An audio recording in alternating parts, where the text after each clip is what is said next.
Hello guys, welcome to another episode of Clues, Cues and Reviews, and today we're looking at the early release chapter of One Piece 845, The Enraged Army. Now, it was pretty straightforward. There's two main elements to it. I will break it down into five points. I enjoyed it. There were some questions, but it was like a rock and a hard place situation for both parts of this. Without further ado, let's get into the review and break it down. So point number one, keeping his promise. This was probably more of the sadder parts of this chapter because Luffy's face was battered and he could barely speak, and he was saying that Sanji will come, he's going to keep his promise, he won't eat any of the food, and he will stay in enemy territory. And he was getting implored to reconsider by Nami, which is a logical thing to do, but Luffy wanted to keep his promise. He did not want to move, so that Sanji did come. That he thought they left. So it was a bit of a sad moment, and she was telling him, "Look, remember what we got told? We got told that the last time a commander got taken down, a whole force came to take him down, an enraged army. That's going to happen again. We need to move." He said, "No." Let's move on to the enraged army for point number two. Now, with Big Mom being enraged, we see the whole Zeus and Prometheus thing. Everyone's scared, everyone's worried, and we see this army. Now, there's loads of them. It goes way back when, but who's leading them? Bobbin, Thrifty Bobbin.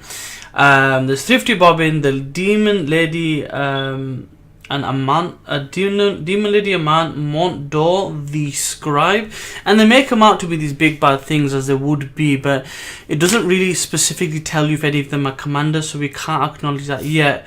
These are probably close ones to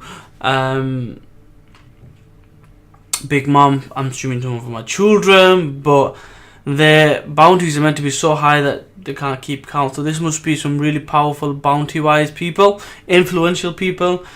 And they are now heading for a collision course with Luffy.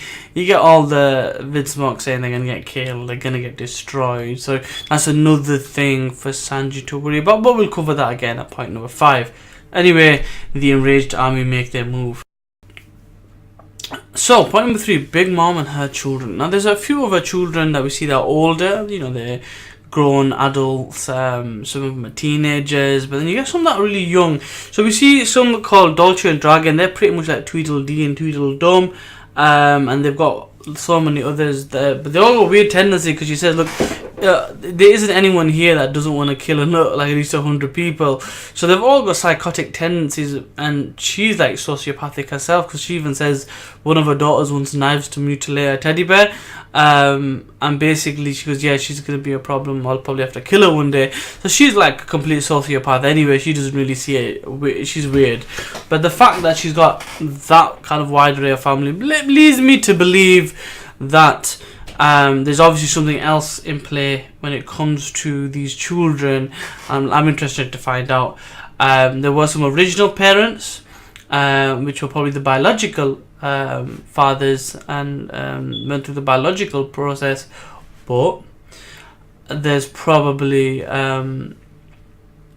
something at play here with her having so many.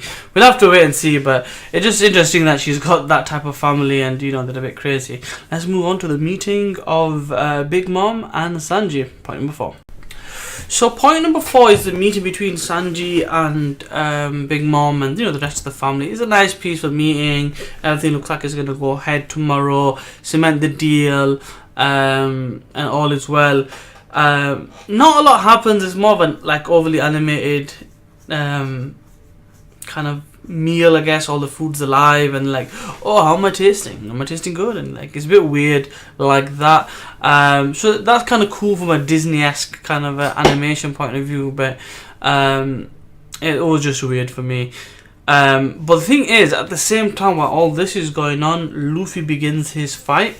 And he's beginning to fight against the army.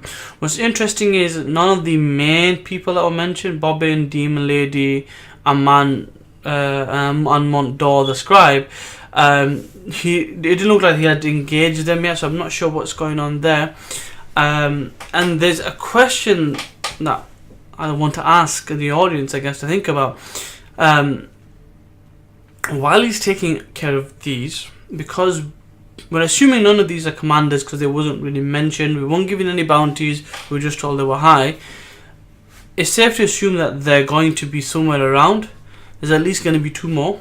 I'm not sure who they're going to be, but they are going to be up there. Is it is it Bobbin? Is it one of the other members that we've seen so far? The French dude with the long legs, his name escapes me right now. We don't know that.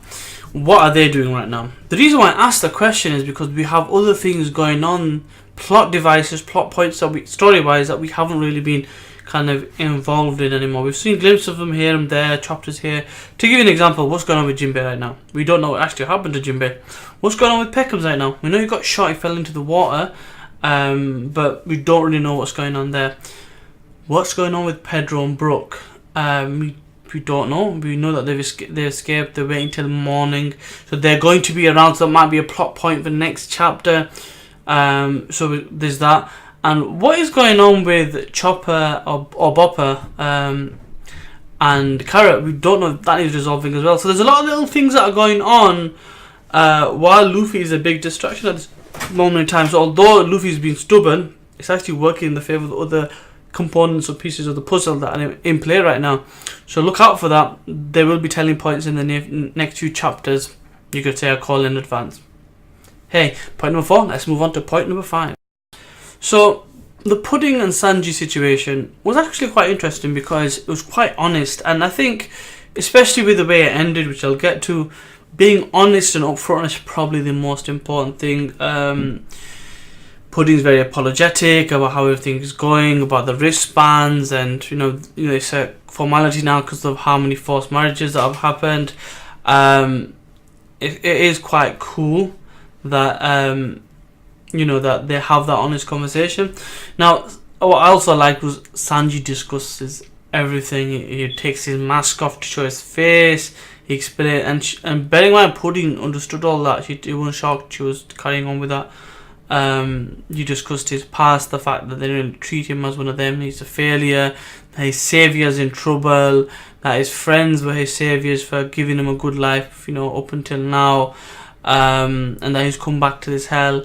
Pudding obviously apologises again, saying sorry about all of this, but he calls her his saviour now, and hopefully by marrying her, his friends are off the hook. I found that was interesting because he actually said yes to the marriage, and it sets that up for next week or next chapter, because we haven't got a chapter next week. Is a week off, which is always disappointing, but it's okay. I understand Ordinary takes his breaks, do as many as you need to. We'll be here waiting, or definitely I will be. But that's going to set up an interesting thing, because let's just say Sanji gets married and Luffy just carries on fighting. He might just come back with his wife, Pudding. He might just say, hey, let's go. Or there might be interruption from Peckham's and Jinbei. There also might be interference by Capone. We don't know. It's so interesting. There's so many components that could happen. But the way it ended was kind of sweet, kind of cute. I enjoyed it. Hopefully it's a nice marriage and it all goes well for them. But we need the resolution. It looks like we're kind of getting to the end with the big thing next chapter. Let's see what happens. This could be kind of a build-up. Like the next 5 chapters, I'm thinking are going to be the build-up to the end of this. Could this be a bounty increase for Luffy? We will see all of that. But the next 5 chapters will be key in my opinion. That's all from the view. Hope you enjoyed the early release. Read the chapters if you haven't. Reread them to see if the points I'm mentioning make sense. As always, please like, comment, share and subscribe. And I'll see you in the next one. Peace.